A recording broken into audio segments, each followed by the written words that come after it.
You're welcome back. Now let's look at the relevant key terms. The first is share-based payment transaction. Share-based payment transaction is a transaction in which the entity receives goods or services as consideration for equity instruments of the entity, including shares or share options, or acquires goods or services by incurring liabilities to the supplier of those goods or services for amounts that are based on the price of the entity's shares or other equity instruments of the entity.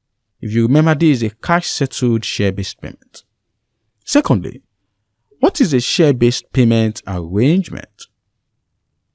Share-based payment arrangement is an agreement between the entity and another party, including an employee, to enter into a share-based payment transaction, which thereby entitles the other party to receive cash or other assets of the entity for amounts that are based on the price of the entity's shares or other equity instruments of the entity, or to receive equity instruments of the entity provided the specified vesting conditions, if any, are met.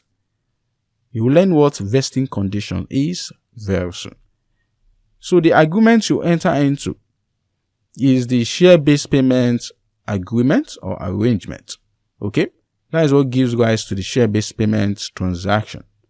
Now, what's equity instrument? As you must have learned already, that equity instrument is a contract that evidences a residual interest in the assets of an entity after deducting all of its liabilities.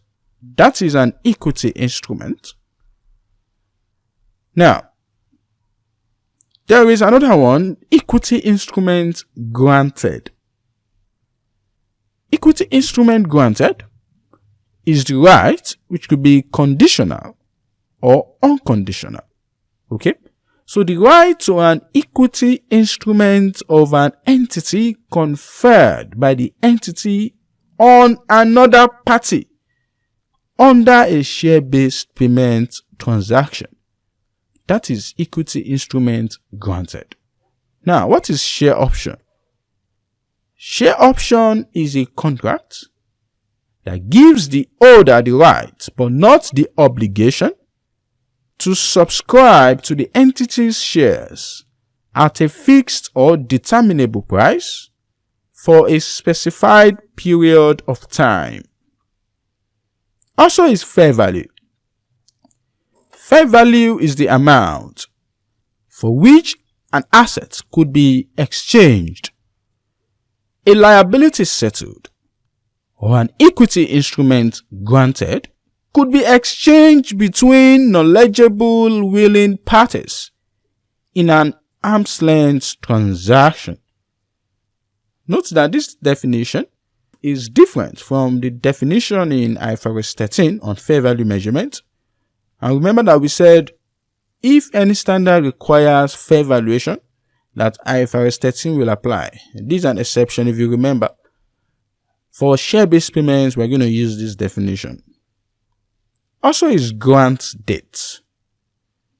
Grant date is the date at which the entity and another party, including an employee, agree to a share-based payment arrangement, being when the entity and the other party have a shared understanding of the terms and condition of the arrangement.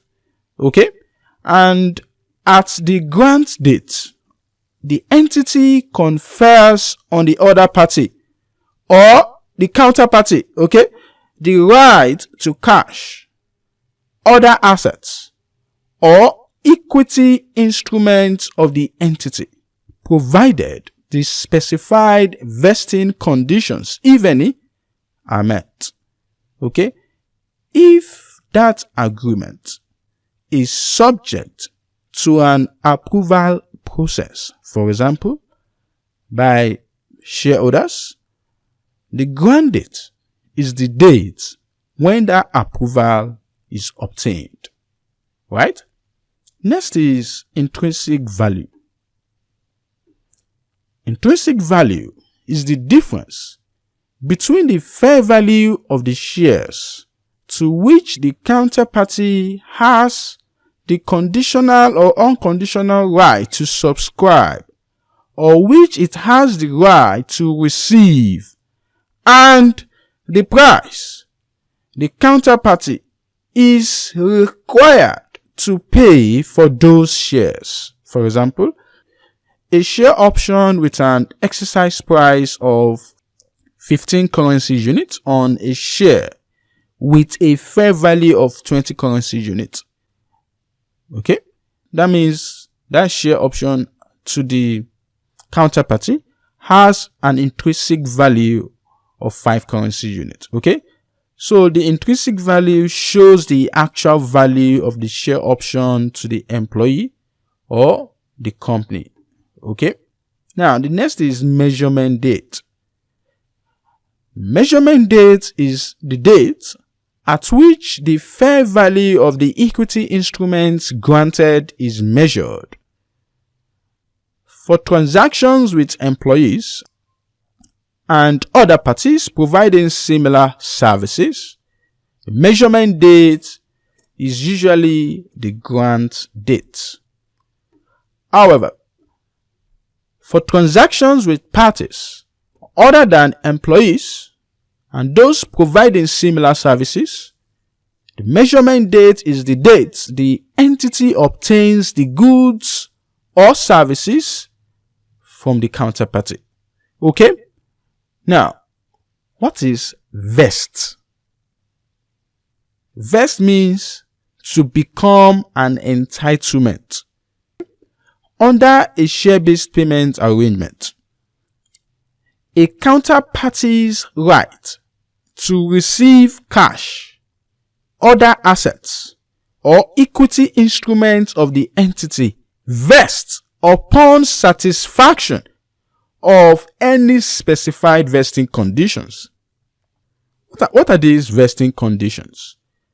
They are the conditions that must be satisfied for the counterparty to become entitled to receive cash, other assets, or equity instruments of the entity under a share-based payment arrangement.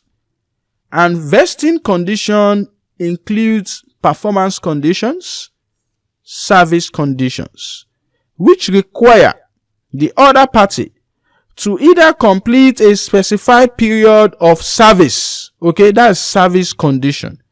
While performance condition requires specified performance targets to be met, such as specified increase in entity's profit over a specified period of time. Those are vesting conditions. And they have vesting period.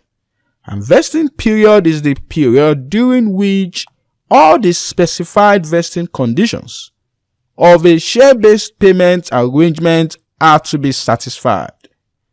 All these definitions, you must take note of them, understand them, before you move with me to the next video. Let's move into the key of the standards in the next video. However, for my explanation, I expect you to have a phase understanding of what share-based payment is. I need you to have understood what equity settled share-based payment is and what cash settled share-based payment is. You need to understand those two at least.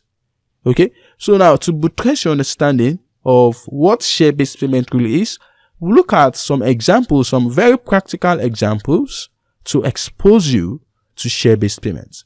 We'll do that in the next video. See you guys. Cheers.